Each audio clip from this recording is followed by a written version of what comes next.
This is Akashvani. In the program Spotlight, now we bring you a discussion on G20 Education Ministers Meeting, India's G20 Priority Areas for Education. The participants are Professor K.G. Suresh, Educationist, and Bala Nagendran, Akashvani Correspondent.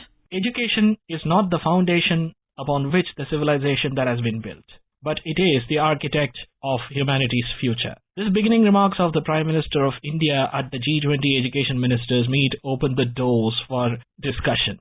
To talk more about the significance of G20 Education Ministers Meet, which is underway in Pune, and also the key address delivered by the Prime Minister of India and its importance for India as well as for the world, we have with us Dr. K.G. Suresh, Educationist. Dr. Suresh, welcome. Thank you. Thank you so much. Pleasure joining you.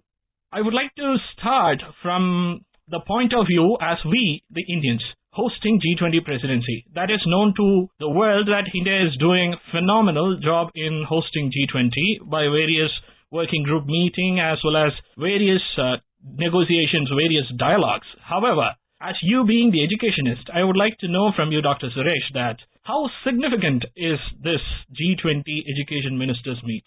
Well, thank you, Bala. This is a very important meeting given the fact that India, since ages, has been known as the global education hub. We had some of the finest universities of those days, right from, Nalanda to Takshashila to Vikramashila to Sandipani. You just name it. Some of the finest universities from where we had scholars from Greece, from China, from Egypt, from the world over coming to learn at our Gurukul. We were a highly literate society.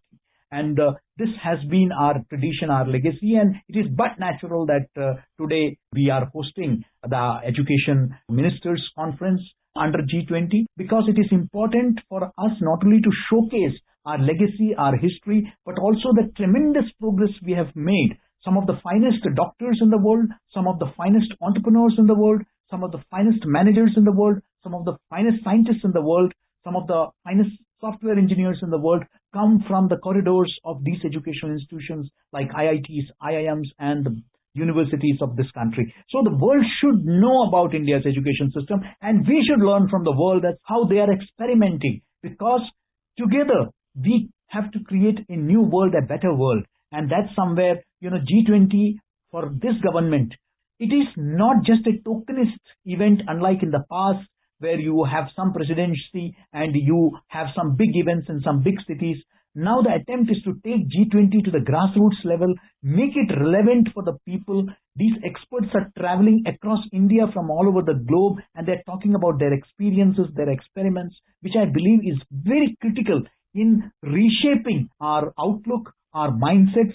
I salute the government of India, led by the Honorable Prime Minister, for this very important initiative of hosting this. And it is as part of our Vasudhaiva Kutumbakam, where the entire universe is one family.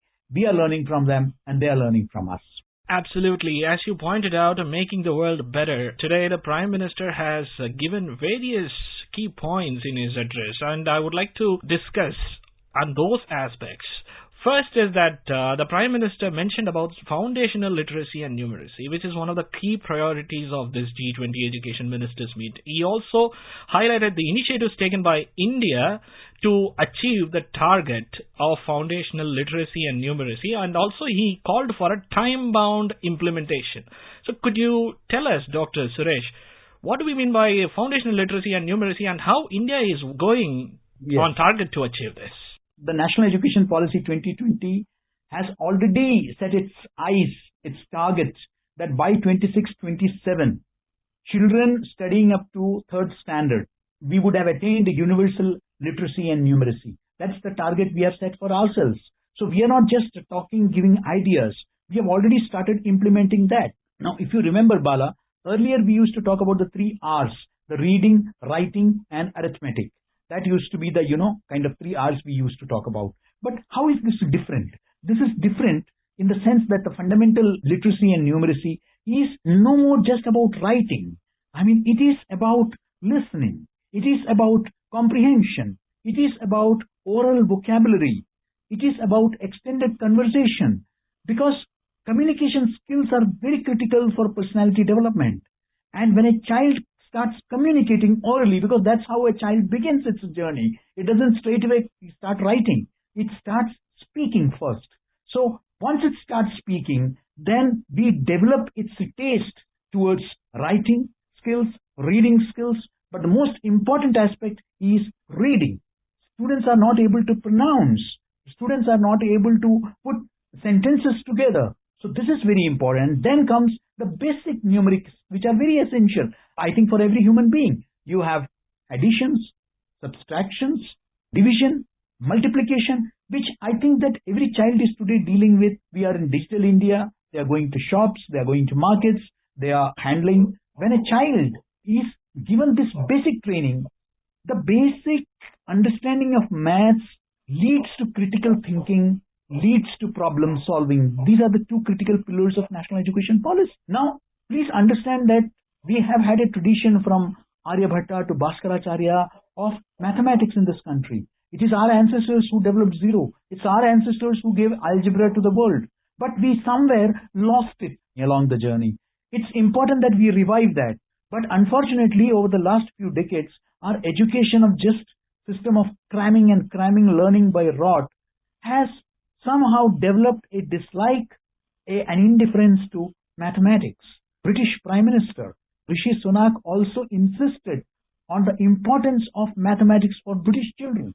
Globally, there is a concern because unless there is an interest in mathematics, how do you solve the global challenges today? In order to develop those skills, we need to develop a taste for mathematics, basic maths in our children. To that extent, we have been walking the talk. Absolutely. While talking about making the world better, today the Prime Minister has highlighted the importance to bring in the young and the aspiring youth by means of various platforms of education. While talking about that, the Prime Minister said that there are various study webs, active learning platforms to educate the young and aspiring youth. Dr. Suresh, could you highlight the initiatives taken by India in this regard? Absolutely. A lot of initiatives have been taken, and I think the most important initiative taken has been the SWAYAM platforms.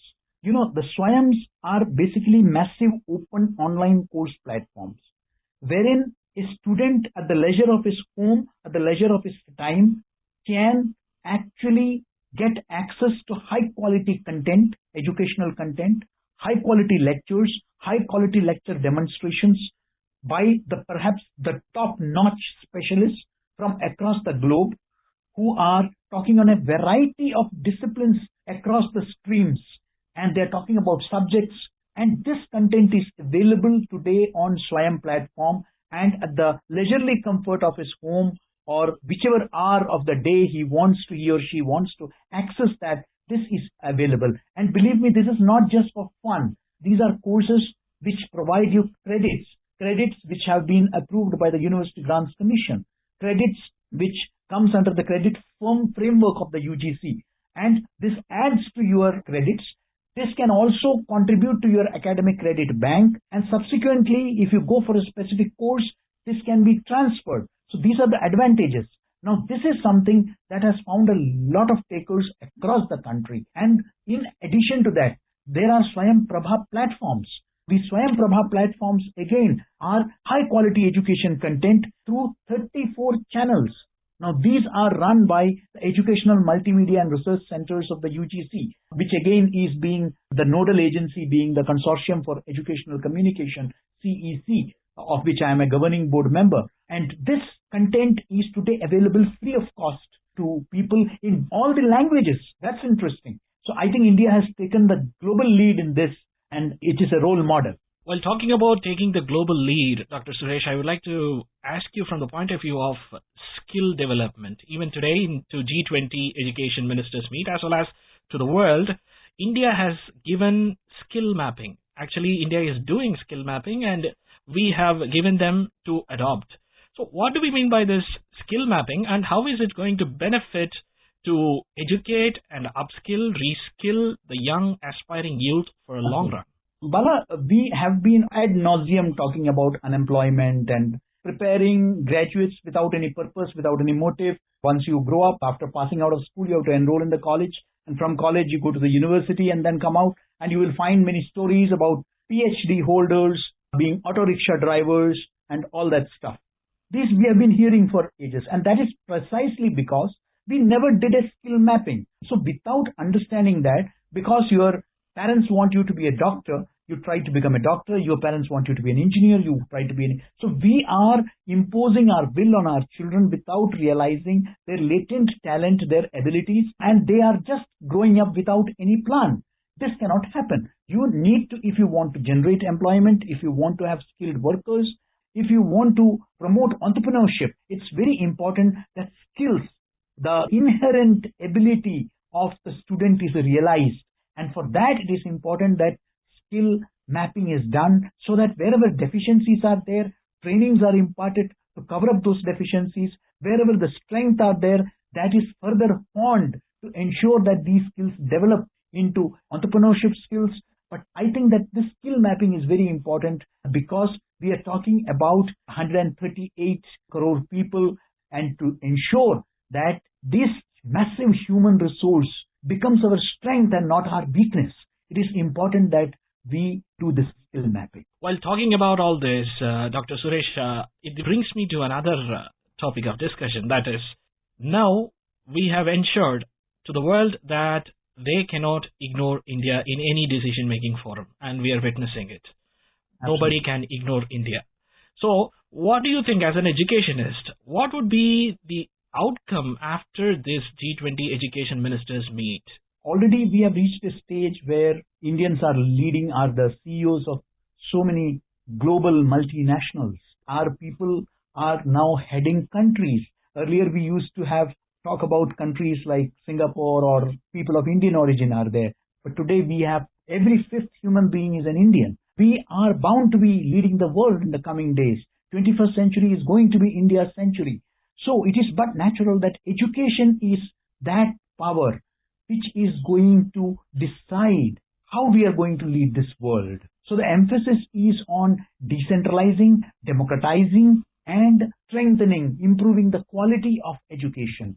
And it is important that a forum such as G20 is not only utilized to leverage Indian education to the global level, to give them exposure to what is happening in India. India has been providing skills to a lot of developing countries in the form of Indian Technical and Education Corporation, ITEC, under the Ministry of External Affairs. India has been extending all kinds of educational assistance to developing countries of the south, of developing countries from Latin America, from Africa. We have been extending. But today, we are a role model for not just developing countries, but also developed countries, because the kind of value systems that we give to our children, this is something very important. Our development is not, our goal is not materialistic. Our goal is the well-being of mankind. That is the kind of education which Swami Vivekananda had famously referred to as man-making education. This is an education which emphasizes on nurturing the human within you so that we can make this world a better place. And I think that that is what India has been able to project through these conferences, and it will surely contribute India gaining global recognition for not only its past achievements, but also its present and futuristic goals. With that positive note, Dr. Suresh, I would like to thank you for participating and sharing your expertise. Thank you very much, sir. Thank you. It was a pleasure. Thank you so much. You were listening to a discussion on G20 Education Ministers Meeting, India's G20 Priority Areas for Education. The participants were Professor K.G. Suresh, Educationist, and Bala Nagendran, Akashvani Correspondent. This program was produced and presented by the News Services Division of Akashvani. You can listen to it on our mobile app, News on AIR. This program is also available on our YouTube channel, News on AIR Official. You may share your feedback about this program through email at airnsdtalks@gmail.com or WhatsApp on 928-909-4044.